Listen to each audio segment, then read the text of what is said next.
জেলা প্রশাসনের তরফ থেকে, জেলা শাসকের তরফ থেকে পরিযায়ী শ্রমিক ভাইদের জন্য আলাদা হেল্পলাইন নাম্বার চালু করা হয়েছে। এই নাম্বার হচ্ছে 743000,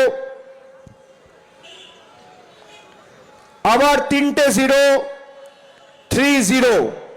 আমি আবার বলছি, দুটো নাম্বার রয়েছে, একটা হচ্ছে 743, তারপর 5টা 0, তারপর 30।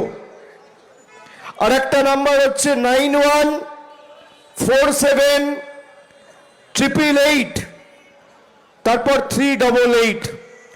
9147888388, 9147, তারপর 3টে 8, তারপর 3, তারপর 2টো 8।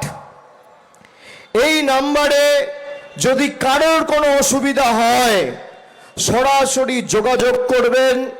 আমাদের প্রশাসন আপনাদের পাশে যা আইনি সহায়তা দরকার আইনি সহায়তা প্রদান করে আপনাদের বাড়ি ফিরিয়ে আনার ব্যবস্থা করবে। কালকে বেলডাঙ্গার যে ঘটনা, আলাউদ্দিন শেখের যে ঘটনা, আমি শোনার পর সঙ্গে সঙ্গে ঝাড়খণ্ডে মুখ্যমন্ত্রীর কার্যালয়ে কথা বলেছি। আমি তাকে বলেছি, এই ঘটনার পিছনে যদি কেউ দায়ী থাকে আপনি তদন্ত করে তার বিরুদ্ধে ব্যবস্থা নেবেন। তারা আমাদের আশ্বাস দিয়েছেন যত দ্রুত সম্ভব রাজ্য পুলিশ প্রশাসন ঝাড়খণ্ডের কাজ করছে। কিন্তু আইন কেউ হাতে তুলে নেবেন না। আইন হাতে তুলে নিলে লাভ বিজেপির, লাভ এই গদ্দারগুলোর।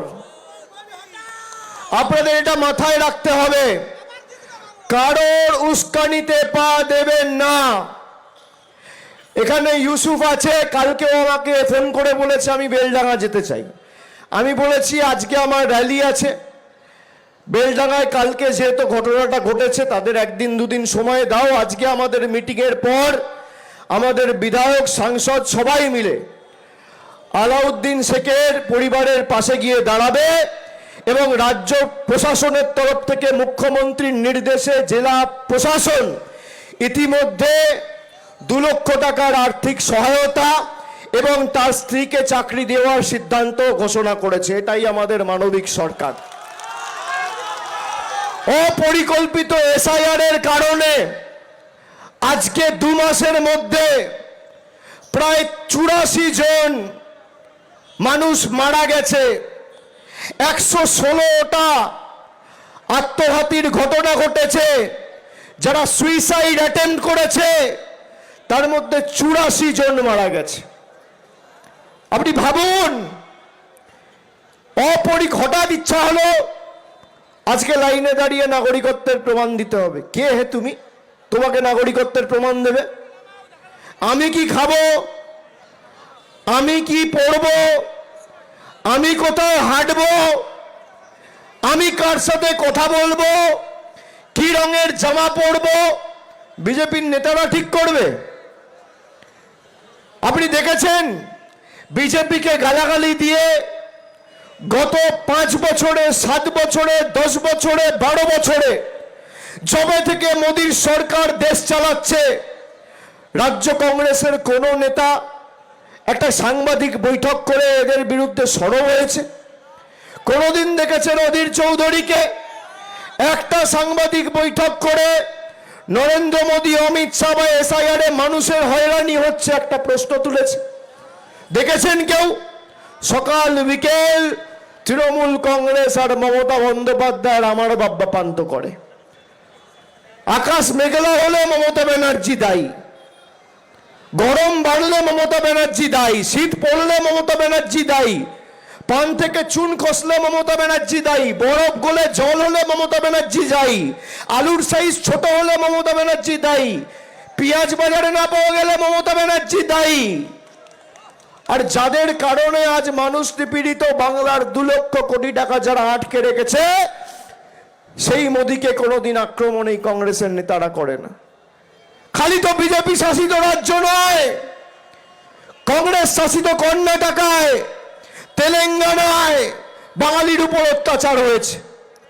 আমি 8 তারিখ মালদায় বৈঠক করেছি, সেখানে একজন উপস্থিত ছিল। তেলেঙ্গানা সরকার কোন রকম কোনো সাহায্য সহযোগিতা করেনি।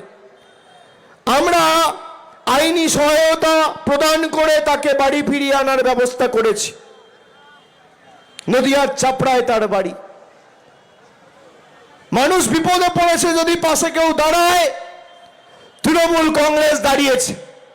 যারা হিন্দু মুসলমানের বিষাক্ত রাজনীতি করছেন, আমি বহরমপুর বাসীর কাছে আবেদন করব, আপনি বিজেপির যারা আসে তাদেরকে বলুন তথ্য পরিসংখ্যান সামনে নিয়ে লড়াই করতে। একদিকে 15 বছরে মমতা ব্যানার্জির সরকার এই মাটির জন্য, বাংলার জন্য, মুর্শিদাবাদের জন্য কি করেছে, আর অন্যদিকে 12 বছর বিজেপির সরকার এই মুর্শিদাবাদ আর বাংলার জন্য কি করেছে। একদিকে আমি থাকবো, মঞ্চ বাঁধুন, আর একদিকে বিজেপির নেতা থাকবে। সময় আপনি ঠিক করুন, জায়গা আপনি ঠিক করুন, তারিখ আপনি ঠিক করুন, মঞ্চ আপনি বাঁধুন, সংবাদ মাধ্যম আপনি ঠিক করুন। আমি আমার রিপোর্ট কার্ড নিয়ে যাব, আর মোদি বাবুর প্রতিনিধিরা তার রিপোর্ট কার্ড নিয়ে আসবে। বোকাট্টা করে মাঠের বাইরে বার করব তথ্য পরিসংখ্যানের নিরিখে লড়াই হলে, নইলে মানুষের কাছে মুখ দেখাবো না। যদি নির্বাচনে লড়াই করতে হয়, তাহলে তথ্য পরিসংখ্যানকে সামনে রেখে লড়াই করতে হবে, হিন্দু মুসলমান নয়। আজকে যাদের বলিদানে আমাদের দেশ স্বাধীন হয়েছিল, তারা দেশে কোনোদিন হিন্দু মুসলমান করেনি। বিজেপির যে নেতারা মুর্শিদাবাদকে ব্যঙ্গ বিদ্রুপ করে, মুর্শিদাবাদ মালদার মানুষকে বাংলাদেশি বলে আখ্যায়িত করে, তাদেরকে জিজ্ঞেস করুন তো, যে গাড়িতে করে ঘোরো, সে গাড়িটা কে বানিয়েছে? একবার জিজ্ঞেস করেছো তার ধর্মটা কি, হিন্দু না মুসলমান? দোকান থেকে জল তেষ্টা পেলে জল কিনে খাও, যে বিক্রেতা তার ধর্ম কি, হিন্দু না মুসলমান? রাত্রে যদি একটা আমার পরিবারের কেউ দুরারোগ্য ব্যাধিতে আক্রান্ত হয়, অ্যাম্বুলেন্স ডাকতে হয়, অ্যাম্বুলেন্স চালকের ধর্ম কি, হিন্দু না মুসলমান? জিজ্ঞেস করেছো? আমার বাড়িতে যদি আগুন লাগে, ফায়ার ব্রিগেড ডাকবে, ফায়ার ব্রিগেডের চালকের ধর্ম কি, হিন্দু না মুসলমান? যেখান থেকে মিটিং করে যে মঞ্চে দাঁড়িয়ে মমতা ব্যানার্জিকে গালি দাও, সেই মঞ্চ যে বেঁধেছে তার ধর্ম কি, হিন্দু না মুসলমান? যে বাড়িতে থাকছো তার ছাদ যে মিস্ত্রি তৈরি করেছে তার ধর্ম কি, হিন্দু না মুসলমান?